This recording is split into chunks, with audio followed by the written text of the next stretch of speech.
When the general struck her across the face in front of the entire formation, the sound cracked through the training yard like a whip, sharp enough to freeze the air and sharp enough to make even the arrogant officers on the side swallow their laughter. But she didn't raise her hand to the red mark blooming against her cheek. She didn't flinch, she didn't even blink, because Alina, the girl everyone called fragile, the new recruit everyone mocked, the soft-spoken woman the general labeled as deadweight, had endured far worse pain than this base could ever imagine.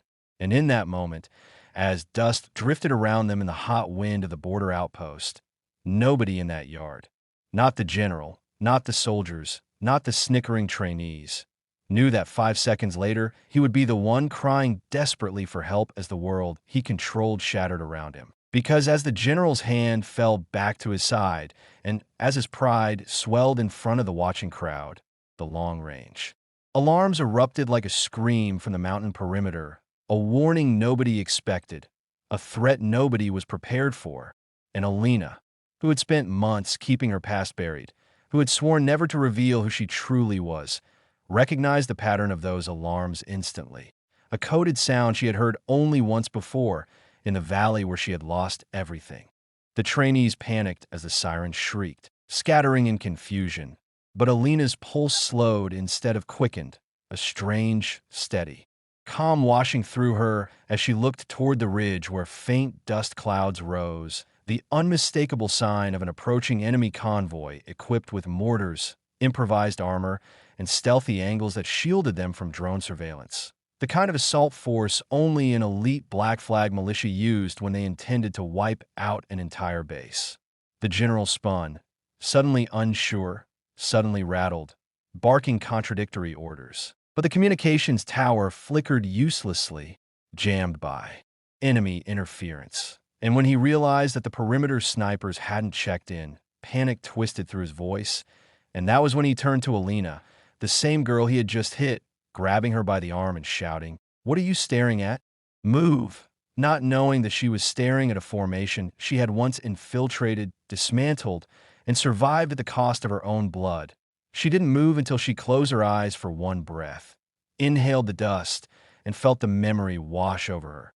The ambush deep in the ravine 2 years ago, where her entire special reconnaissance unit had died, because they had walked into a trap designed by the same enemy advancing toward them now. And she remembered the screams, the gunfire, the radio static.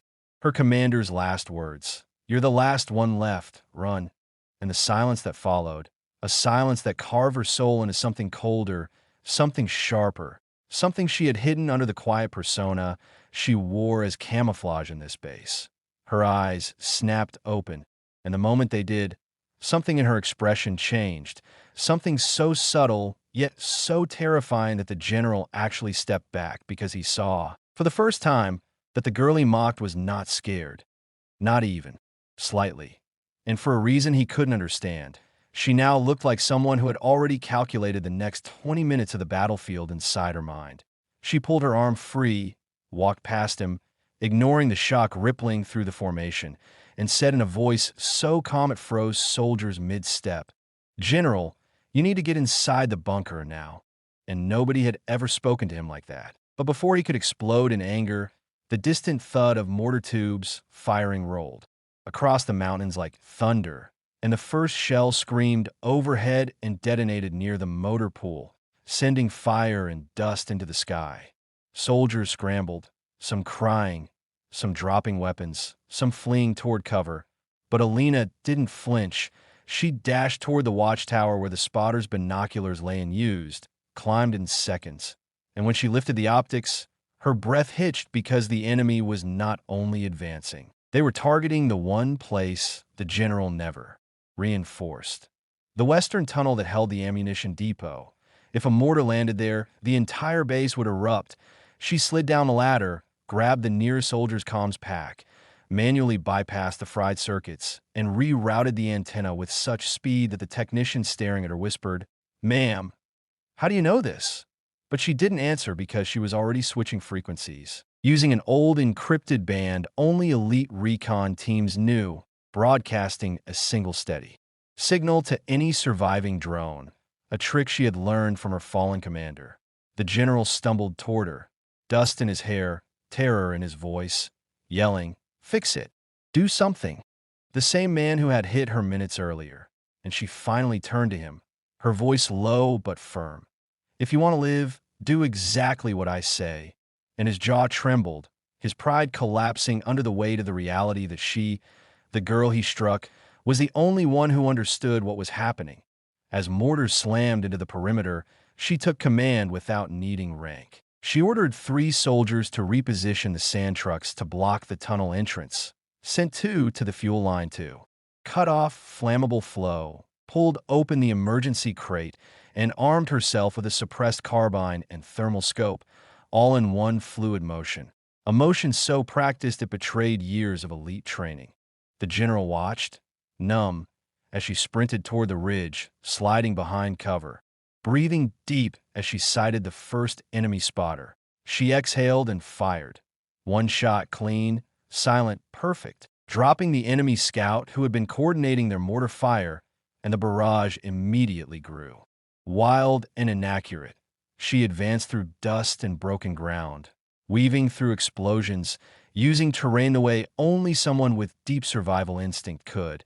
And when she reached the boulder overlooking the valley, she saw the full convoy, armored trucks, machine gun mounts, and fighters in black scars preparing an assault formation. And she whispered to herself, "Not again. I won't let another team die." And she fired shot after shot, expertly picking off gunners, drivers, mortar loaders, creating chaos among them. The soldiers in the base watched in stunned silence as her lone silhouette on the ridge fought an entire assault force, and whispers spread like wildfire. "Who is she? Where did she learn this? She's not a recruit." But one voice broke through all the noise.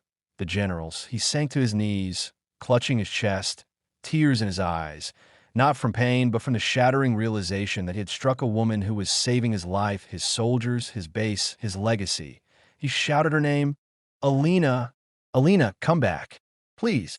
But she didn't stop because the last truck was preparing a suicide run toward the tunnel entrance, and she sprinted down the slope, ignoring every explosion, reaching the narrow choke point before the vehicle did, sliding on her knees, planting her rifle, steadying her breathing, counting exactly 3 seconds before firing into the exposed radiator grill, the engine bursting into flame and flipping the truck onto its side, where it detonated in a fireball that shook the entire valley. When the smoke cleared and silence slowly fell, she stood alone amid the wreckage, breathing hard but unbroken, and the base behind her erupted, not in chaos, but in stunned, awed disbelief.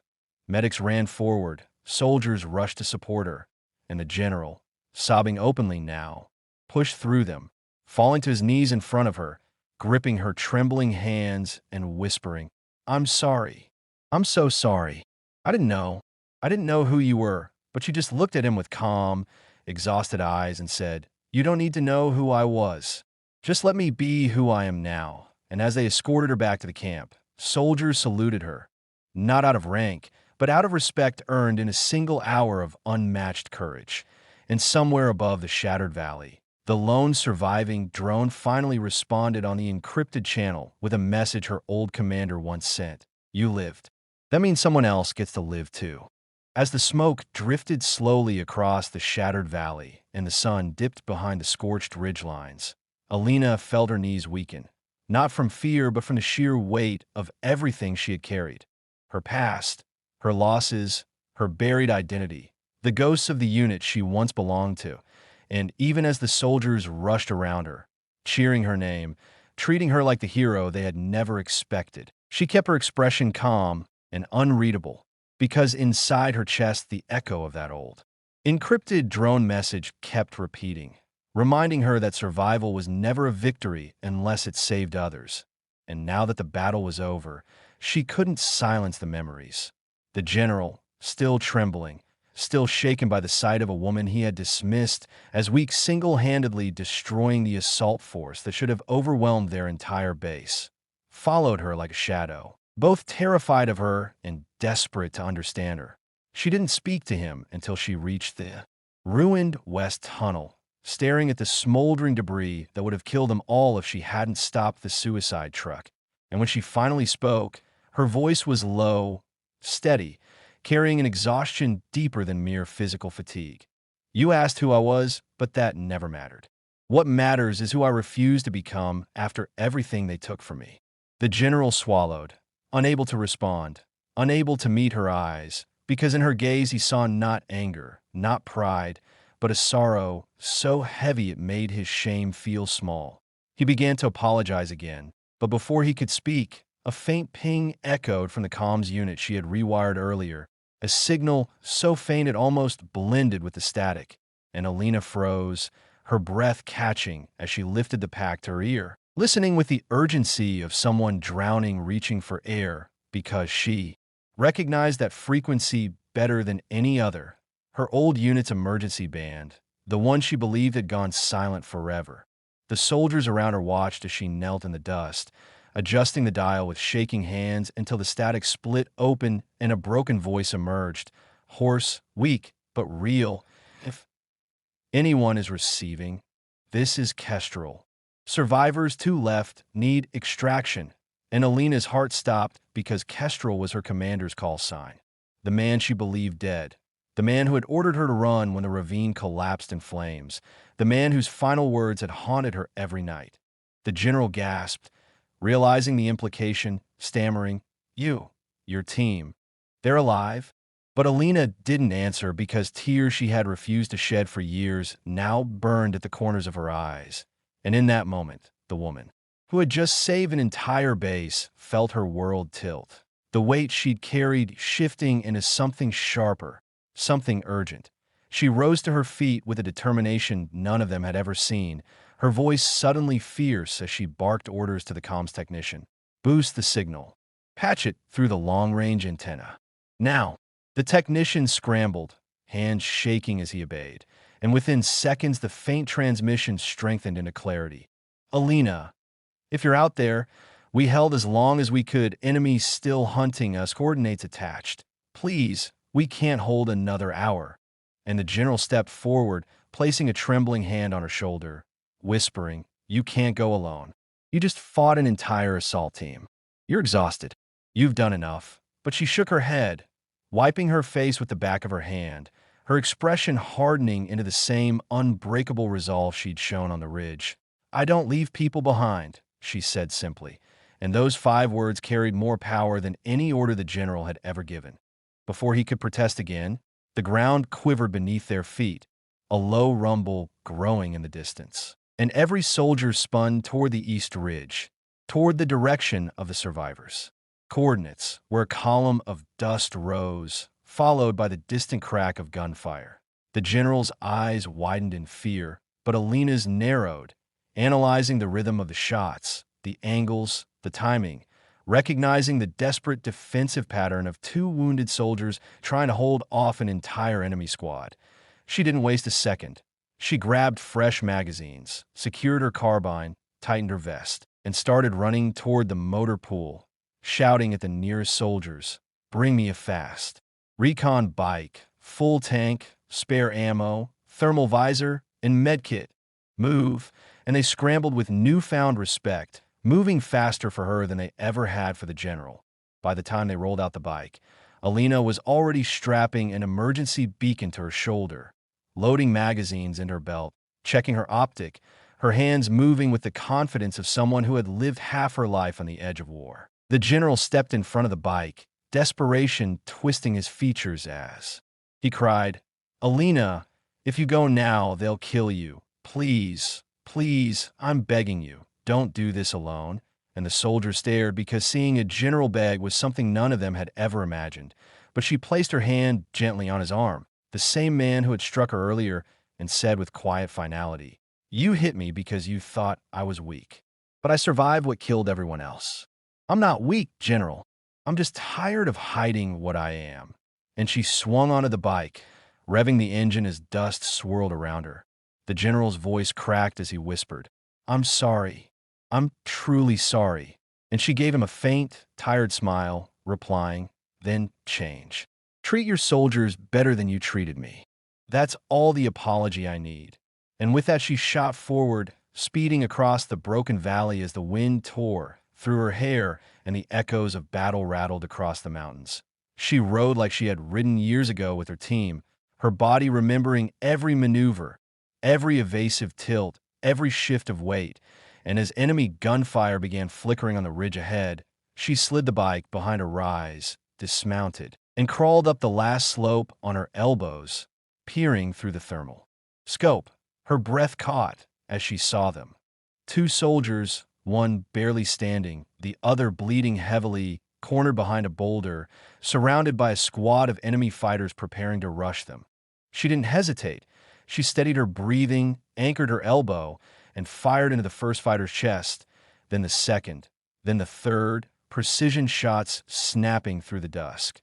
The surviving two fighters turned, confused, searching for the threat, but Alina was already moving, sliding down the slope, firing as she advanced, not giving them time to regroup. When the last fighter dropped, she sprinted toward the boulder, heart pounding, voice breaking as she shouted, "Kestrel, it's me. It's Alina," and a battered, blood-soaked hand reached out, trembling, followed by a hoarse whisper. "I knew you'd live. I told you, you were stronger than all of us." And she dropped to her knees beside him, gently lowering his head in her lap as tears finally spilled freely down her face, tears she had denied herself for years. The other survivor, a young operative barely conscious, murmured, "We thought you died in the firestorm." Commander never stopped hoping. And Alina bit her lip to keep from breaking entirely as she applied pressure to Kestrel's wounds, whispering, "I'm here now. You're safe. I won't lose you again." But Kestrel shook his head weakly, his voice fading. "No. You have to promise me. Promise you'll live. Alina, promise you'll stop hiding. Let them know who you are." And she held his face in her hands, whispering fiercely, "I promise. I swear." And only then did he release a shuddering breath, his eyes closing, not in death, but in exhausted relief, finally surrendering to unconsciousness because he trusted her to carry him home. She lifted both men onto the bike's extended panel, activated the emergency beacon, and within minutes the general arrived with a convoy, eyes wide as he saw her cradling the wounded survivors. And something inside him shifted permanently as he whispered to his soldiers, "Remember this moment. This woman saved us all." And when they returned to the base, medics rushed the survivors into the infirmary while Alina stood outside, covered in dust and blood, staring at the rising stars as if searching for the ghost she had finally laid to rest. The general approached quietly, placing a cautious hand behind her as he said, "Your record, your real record. I found fragments. You were part of the Shadow Recon unit, weren't you? The one that disappeared?" And Alina nodded slowly, replying, "We weren't supposed to exist. And even now, I'd rather be remembered for what I just did than for any classified line on a file." And the general straightened, saluting her, not as a superior, but as a man acknowledging a legend. And every soldier in the courtyard followed, raising their hands in silent respect. She exhaled deeply, allowing the weight on her heart to finally ease. And for the first time in years, she felt something like peace settle over her. She walked into the infirmary, saw Kestrel and the young operative asleep and stable, and whispered, "I kept my promise. I didn't run this time." And as dawn broke over the mountains, painting the sky gold, Alina stepped outside, the wind brushing softly against her face as if the valley itself was thanking her. And if you are watching this on our Brave Stories, don't forget to subscribe and tell me in the comments where you are watching from, because every story like this lives on through the people who share it.